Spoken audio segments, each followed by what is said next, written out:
Olá, meus irmãos, graça e paz seja convosco. Quinta-feira, o tema da lição é Glória na Igreja e em Cristo.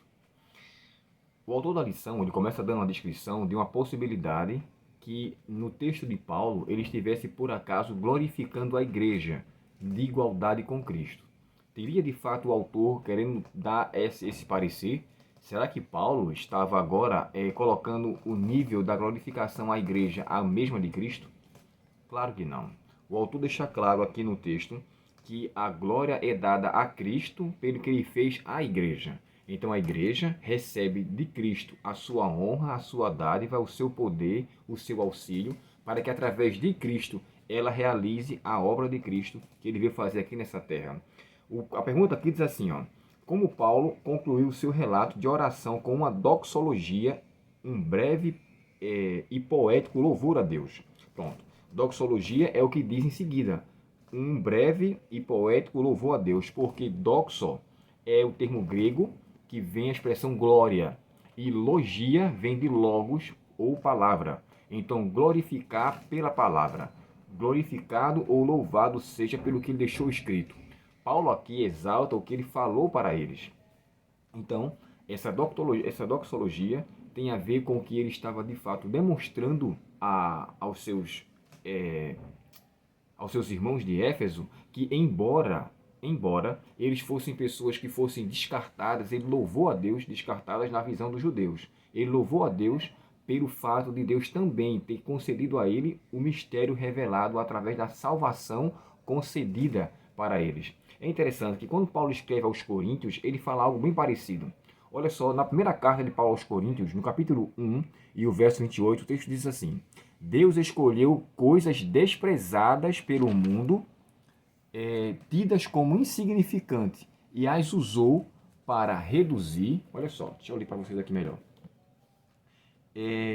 Voltando aqui.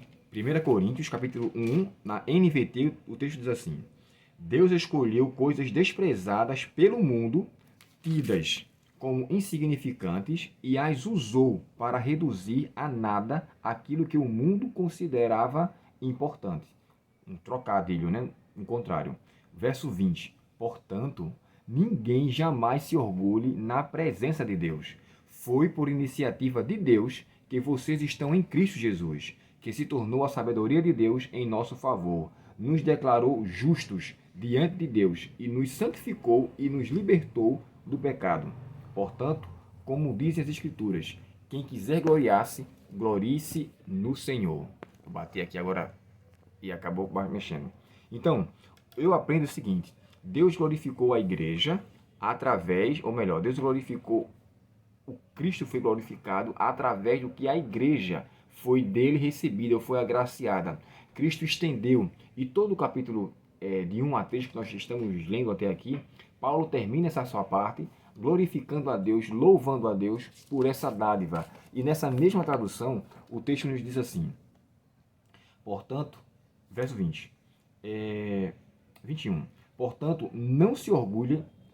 Irmãos, perdão, eu estava lendo aqui em Coríntios. Eu deixei em Coríntios aberto e não voltei para Efésios. Me perdoe. Olha só. Efésios, capítulo 3, e o verso 21 diz assim. Vamos lá, 20 e 21. Toda a glória seja a Deus, que por seu grandioso poder que atua em nós, é capaz de realizar infinitamente mais do que poderíamos pedir ou imaginar. A Ele seja a glória na Igreja e em Cristo, por todas as gerações, para todo sempre. A Ele seja a glória nesse sentido, porque a Igreja foi comissionada por Cristo para, através dele, ser um instrumento nessa terra para trazer a sua mensagem. E aqui eu concluo o que Paulo descreve na condição que ele se encontrava no rodapé da lição. O apóstolo em prisão eleva nosso olhar ao grande horizonte dos propósitos e da graça de Deus, lembrando-nos de que, sejam quais forem as circunstâncias atuais, somos participantes do plano final de Deus e seu poder age em nós. Lembra do texto que eu falei para vocês, de 1 Coríntios 1, 28 a 30, que ele disse que não foi vocês que foram escolhidos, mas Deus os capacitou e foi a atuação dele. E aqui em Efésios ele fala bem parecido, quando diz assim, ó, Ele que é infinitamente mais para fazer em nós muito mais do que pedir ou imaginar. É assim que Deus realiza, é assim que Ele efetua, é assim que Ele manifesta o seu poder. E aqui eu entendo que a glória que Deus concedeu a todos nós foi uma glória que em Cristo nós nunca teríamos sozinho. Que Deus, portanto, nos conceda essa dádiva e essa bênção de sermos por Ele agraciados. Deus quer nos dotar de grandes honras, se tão somente nos apegarmos ao que Ele tem para conosco.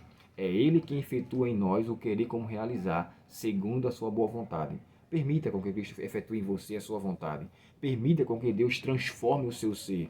E assim como vaso de honra que nós somos, sejamos quebrados para o mundo e inteirados para Cristo. Oremos ao Senhor. Querido Pai Celestial, que a Tua bênção e a Tua palavra possa verdadeiramente causar, Senhor, uma transformação em nosso ser e que nós, por Ti, não sejamos glorificados, porque a nossa glória deve ser no Senhor, a nossa honra deve ser pelo que o Senhor fez e que nós sejamos instrumentos para que em Tuas mãos saibamos ser pessoas agradáveis e pessoas que venham salvar outras a sair das trevas para a Tua maravilhosa luz. Obrigado por esta bênção, permanece conosco, em nome de Jesus. Amém. Deus muito te abençoe, um ótimo dia em sua presença e até o próximo estudo, no caso até sábado agora. Eu estou pensando em fazer um estudo adicional amanhã, mas eu vou ver como é que vai ficar o tempo para a gente poder fazê-lo, tá bom? Deus muito te abençoe, se inscreva no nosso canal, curta nossos vídeos e compartilhe essa santa, boa e agradável palavra do Senhor. Deus abençoe você.